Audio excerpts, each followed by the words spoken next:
Hello everyone, आज हमारी 6th class है जिसमें हम लोग प्रॉपर समरी का पूरे का रिवीजन करेंगे। तो स्टार्ट करते हैं। चैप्टर का नाम है नंबर सिस्टम।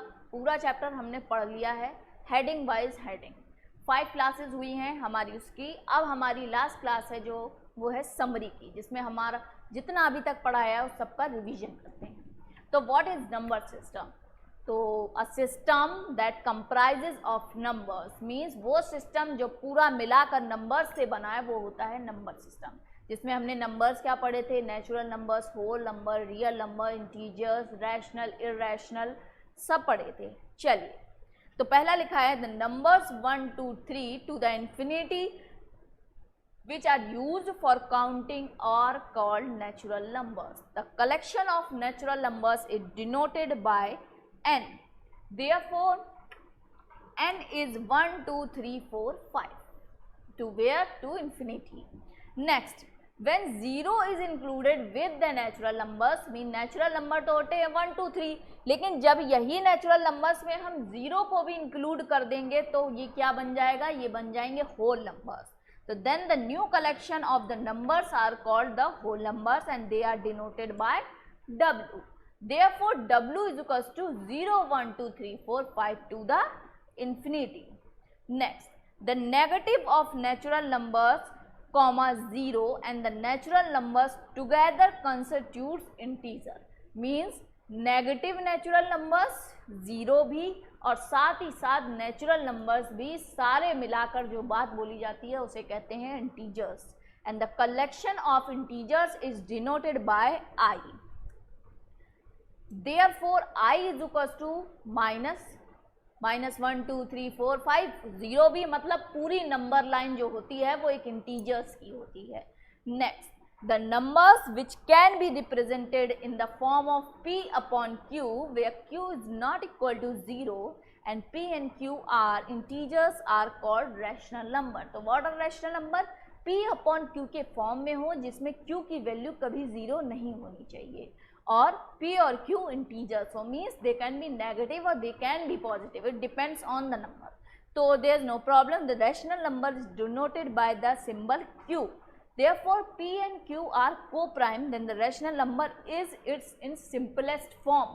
Means अगर p और q co-prime हो, means दोनों नंबर प्राइम हो, वो भी कंजिक्यूटिव हो ज़्यादा, तो उनके चांसेस रैशनल नंबर सबसे सिंपलेस्ट हो जाता है। मीन्स 2/3 आए, 3/5 आए, 5/7 आए, तो ये रैशनल नंबर जो होगा ये सिंपलेस्ट फॉर्म में होगा। क्यों? क्योंकि इससे ज़्यादा ये कभी छोटा नहीं हो सकता। नेक्स्ट लिखा है all natural numbers, whole numbers and integers are rational numbers. Means all natural numbers, whole numbers और इंटीजर जो सब मिलके बनाते हैं वो क्या है? Rational number. Next, equivalent rational numbers have equal values when written in the simplest form. Means अगर ये लिखा हो 1000 अपॉन 1000, ये लिखा जरूर p अपॉन q में है, पर ध्यान रखिएगा जब इसकी सिंपलेस्ट वैल्यू लिखेंगे तो ये 1/1 में आ जाएगा। तो क्या लिखा है? तो ये एक इक्विवेलेंट रैशनल नंबर होगा जिसका अगर सिंपलेस्ट फॉर्म लिखा जाए तो वो इक्वल होता है, तो क्या बोलते हैं इसको? Equivalent rational number. Next, rational numbers between two numbers n x and y। Means अगर दो रैशनल नंबर्स के बीच का नंबर निकालना हो और सिर्फ 2 ही दिए गए हों तो सिंपली दोनों का ऐड बाय 2। मीन्स अगर 4 और 5 पूछा गया है तो 4 + 5/2 मीन्स 9/2, दैट इज 4.5। समझ में आया? Next, there are infinity many rational numbers between 2 given rational numbers. Means 2 rational के बीच में इन्फिनिटी टाइप के रैशनल नंबर्स होते हैं। क्यों? वो तो हमने अभी पढ़ा था। कब? नंबर लाइन में, जब हमने उसका सक्सेसिव मैग्निफिकेशन किया था। मीन्स इतना मैग्नीफाई भी कर लो फिर भी नंबर्स के बीच में नंबर लाई करते हैं, तो वही लिखा है कि 2 रैशनल के बीच में इन्फिनिटी नंबर्स लाई करते हैं, रैशनल नंबर्स। नेक्स्ट लिखा है the numbers which are not in the form of p upon q where q is not equal to 0 and p and q are integers are called irrational number, मतलब just opposite to rational number, कि ना तो वो p upon q के form में हो, ना q equal to 0 हो, तो ये नंबर्स कहलाते हैं इरेशनल नंबर, जैसे कि √2, √7, पाई, जिसकी वैल्यू डिफाइन ना हो सके वो। नेक्स्ट लिखा है the rational irrational numbers together constitute are real number, means rational और इरेशनल नंबर्स को जब साथ में लिखा जाता है तो उसको रियल नंबर कहते हैं। The collection of real number is denoted by letter R. Irrational numbers between two numbers x and y is √xy, √xy, √xy, where x and y are both irrational. X is rational, y is irrational. X and y is not a perfect square and x, y both are rational number. ध्यान रखिएगा √9 एक irrational number नहीं है क्योंकि इसका square है जो कि ये थी। समझ में आया? समझ में आ रहा है? अगर किसी अंडर रूट की वैल्यू निकल के आ रही है तो वो इरेशनल नंबर नहीं है। इरेशनल नंबर सिर्फ वो होते हैं जिनकी वैल्यूज डिफाइन आप नहीं कर सकते प्रॉपरली, तो वो होते हैं इरेशनल नंबर्स। नेक्स्ट लिखा है टर्मिनेटिंग फ्रैक्शंस, तो ये हमने पढ़ा था the fraction which leaves remainder 0 on division, मतलब डिवाइड करने के बाद 0 रिमाइंडर आ जाए तब इसको बोलते हैं टर्मिनेटिंग फ्रैक्शन। नेक्स्ट लिखा है रिकरिंग फ्रैक्शन, तो the are the fraction which never leave a remainder 0 on division, means terminating का जस्ट उल्टा, टर्मिनेटिंग में रिमाइंडर 0 आ रहा था पर रिकरिंग में रिमाइंडर 0 नहीं आएगा। नेक्स्ट लिखा है the decimal expansion of rational number is either terminating or non terminating recurring, means rational number का डेसिमल एक्सप्रेशन देखा जाए तो वो या तो टर्मिनेटिंग होगा या नॉन टर्मिनेटिंग रिकरिंग होगा। ठीक, also a number whose decimal expansion is terminating or non terminating recurring is a rational. समझ में आया? Next decimal expansion of irrational number is non terminating and non recurring, मतलब 0 reminder भी नहीं रहेगा और वैल्यूज भी रिपीट नहीं करेंगी, तो समझ में आया? नॉन टर्मिनेटिंग और रिकरिंग होगा। Also a number whose decimal expansion is non terminating non recurring is irrational. Next लिखा है every real number is represented by a unique point on the number line, means हर real number को आप number line पर plot कर सकते हैं। Also every point on the number line represent a unique real number, means कि number कोई भी रियल नंबर आप नंबर लाइन पर प्लॉट कर सकते हैं। इन द सेम वे कोई भी नंबर जो नंबर लाइन पर लिखा है वो एक रियल नंबर होता है। नेक्स्ट लिखा है नेक्स्ट है the process of visualization of numbers on number line through a magnifying glass is known as the process of successive magnification. जैसा कि आपने अपनी प्रीवियस क्लास में पढ़ा था कि नंबर लाइन को जितना आप मैग्नीफाई करते जाएंगे पॉइंट टू पॉइंट, उसको बोलते हैं successive magnification. This technique is use to represent a real number with a non terminating recurring decimal expression, means remainder 0 नहीं बच रहा है, जैसे कि कराया था एग्जाम्पल 7/3। ठीक, और रिकरिंग डेसिमल से मीन्स आके रह जाएगा पॉइंट, चेंज खत्म नहीं हो रहा। समझ में आया? फिर नेक्स्ट लिखा है the irrational number like √3, √5, √2 something for any positive integer n can be represented on a number line by using Pythagoras theorem। Simply हमने √2 को रिप्रेजेंट किया था नंबर लाइन पे by using Pythagoras theorem. Pythagoras theorem क्या बताती थी कि अगर कोई राइट एंगल है तो उसका बेस और परपेंडिकुलर का स्क्वायर होता है हाइपोटेनस के स्क्वायर के बराबर। परपेंडिकुलर का स्क्वायर और बेस का स्क्वायर होता है हाइपोटेनस के स्क्वायर के बराबर। ये हमें बताता है पाइथागोरस थ्योरम। नेक्स्ट लिखा है if a is greater than 0 is a real number then √a is equals to b, means b square is equals to a। तो सिंपली इसको स्क्वायर हटाओगे तो उधर स्क्वायर लग जाएगा, तो b square is equals to a। Next लिखा है for any positive real number x we have x is equals to, means अगर वैल्यूज निकालने की बात होगी तब ये मेथड यूज होगा। नेक्स्ट इसमें जो दिया गया है ये प्रोसेस दिया गया नंबर लाइन प्लॉट करने का, जो आपको बताई थी मैंने √2 और √3 प्लस √5 का। तो ध्यान रखिएगा √2 होगा तो पॉइंट क्या बने थे हमारा 1 + 1, और √5 के लिए पॉइंट बने थे 2 + 1। तो सिंपली 2 को बेस ले लिया था, 1 को हाइट ले ली थी, और 3 प्लस की वजह से हम लोग 3 के पार चले गए थे। समझ में आया? नेक्स्ट देखिए, इसमें यही पॉइंट्स लिखे हैं प्रॉपर। लिखा है प्रॉपर्टीज ऑफ इर्रेशनल नंबर्स। पढ़ते हैं। The sum, difference, product and quotients of two irrational numbers need not always be an irrational number.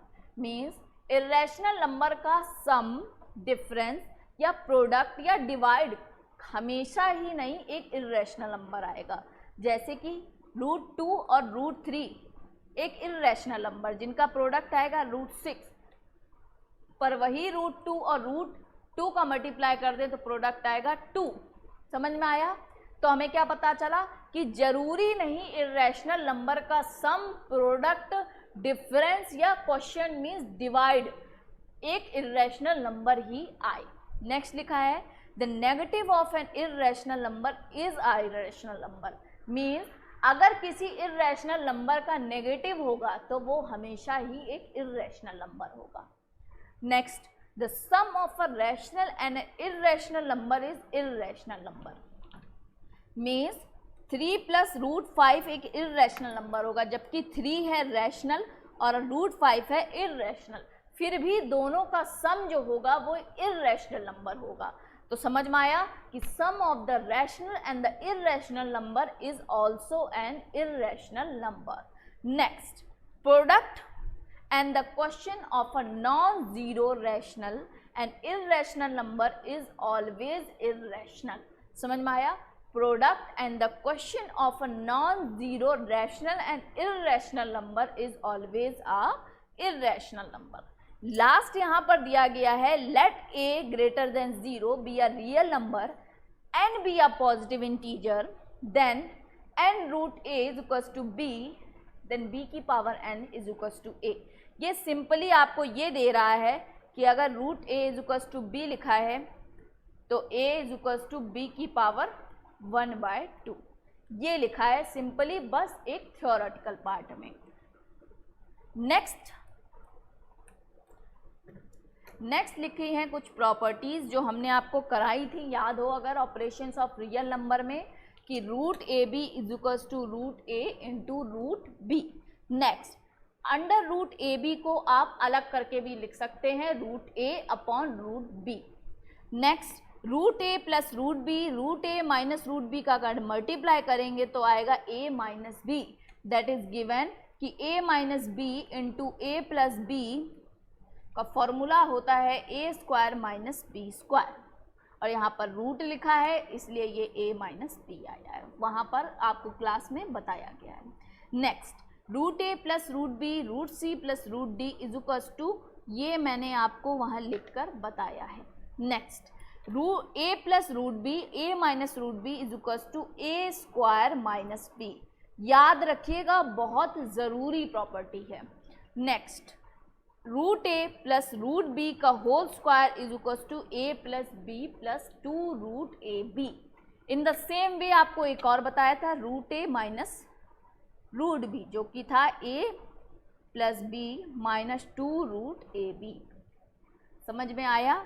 Next लिखा है the process of removing the radical sign from the denominator of an expression to convert it to an equivalent expressions where the denominator is a rational number is called rationalization। The denominator means 1/√t को जब हमने rationalize किया था same in the process, तो हमारी value क्या आई थी √2/2। तो ये होता है rationalization। मीन्स जब डिनोमिनेटर एक इर्रेशनल नंबर हुआ हो तो हम उसको चेंज करके रैशनल बनाते हैं, तो इस प्रोसेस को बोलते हैं rationalization। Next, the multiplicating factor used for rationalizing the denominator is called rationalization factor। Mean जो √2 का यूज आपने यहाँ पर किया है वो एक rationalization factor है। Next, if a and b are positive real numbers, then rationalization factor of 1 by root a is root a, 1 by a plus minus root b is equal to root b, 1 minus 1. In the same वे ये कुछ नहीं लिखा है, ये लिखा है जो नीचे दिया जाएगा वही रैशनलाइजेशन फैक्टर होता है, उसका ही मल्टीप्लाई करते हैं. ध्यान रखिए, पर अपोजिट साइन के साथ, अपोजिट साइन यूज होगा, याद रखना. Next, the exponent is a number of times the base is multiplied by itself. Exponent क्या होता है कि जब नंबर ऑफ टाइम बेस को मल्टीप्लाई किया जाता है तो वो होता है एक्सपोनेंशियल फॉर्म. अगर a की पावर 2 लिखा है तो इन the same way a multiply a लिखा है, तो मतलब जब बेस का मल्टीप्लाई जितने बार होता है वही उसका एक्सपोनेंशियल टर्म होता है. Next, in the exponential representation a की power m where a is the base and m is the exponent और पावर. मीन्स a की पावर m है तो a क्या है, बेस है, और m क्या है, एक्सपोनेंट और पावर.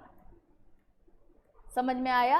अब लॉज ऑफ एक्सपोनेंट पढ़ लेते हैं. लिखा है if a and b are positive real numbers and m and n are rational numbers, then product rule कहता है कि दोनों बेस अगर सेम हो और दोनों की पावर अलग हो तो प्रोडक्ट करने पर पावर्स ऐड हो जाती हैं. नेक्स्ट, क्वेश्चन रूल कहता है जब दोनों बेस सेम हो, पावर्स अलग हो और उन दोनों टर्म्स को आपस में डिवाइड करें तो उनकी पावर्स आपस में सब्ट्रैक्ट हो जाती हैं. नेक्स्ट, a की power mn is equal to a की power m into n. Means 3 की पावर 2 की पावर x होगा तो इसको 3 की पावर 2x भी लिख सकते हैं. ऐसा सेम क्वेश्चन मैंने आपको कराया है. नेक्स्ट, a की पावर माइनस m, जब किसी की पावर माइनस में होती है तो उसका रेसिप्रोकल करके उसको पॉजिटिव बनाया जाता है. नेक्स्ट, ab की पावर n होगी तो a की पावर n और b की पावर n. मीन्स किन्हीं भी दो टर्म्स की पावर अगर सेम है तो हम बेस को अलग करके पावर्स को डिवाइड कर देंगे. नेक्स्ट, a बाय b की पावर अगर n लिखा है तो ये सिंपली आप दोनों को अलग करके दोनों को अलग अलग पावर्स दे देंगे. मीन्स a की पावर n अपॉन b की पावर n. नेक्स्ट, a की पावर अगर m डिवाइडेड बाय n है तो a की पावर m की पावर 1 बाय n. सिर्फ लिखने का तरीका चेंज हो रहा है, कुछ अलग नहीं हो रहा है, सिर्फ लिखने का वे चेंज कर रहे हैं कि how to write in different manner. किसी की पावर 0 1 होती है और किसी की पावर 1 हमेशा वही होता है. तो ये दो मोस्ट इम्पॉर्टेंट प्रॉपर्टीज हैं एक्सपोनेंशियल की. तो यहाँ पर आपका fully chapter 1 with 6 classes is completed, in which we have learned everything briefly and detailed version. Questions are also practiced. So I think समझ में आया होगा. और कोई दिक्कत हो तो बताइएगा. आज पर नंबर सिस्टम चैप्टर पूरा कंप्लीट हो गया है. नेक्स्ट लेक्चर जो हमारा होगा वो होगा हमारे नेक्स्ट चैप्टर पे जिसका नाम है पॉलिनोमियल्स, जिसमें हम लोग क्लास करेंगे और हर क्लास में एक नए टॉपिक को ब्रीफली डिफाइन करेंगे. तो आज के चैप्टर कंप्लीट होने के साथ साथ आज की क्लास के लिए थैंक यू सो मच.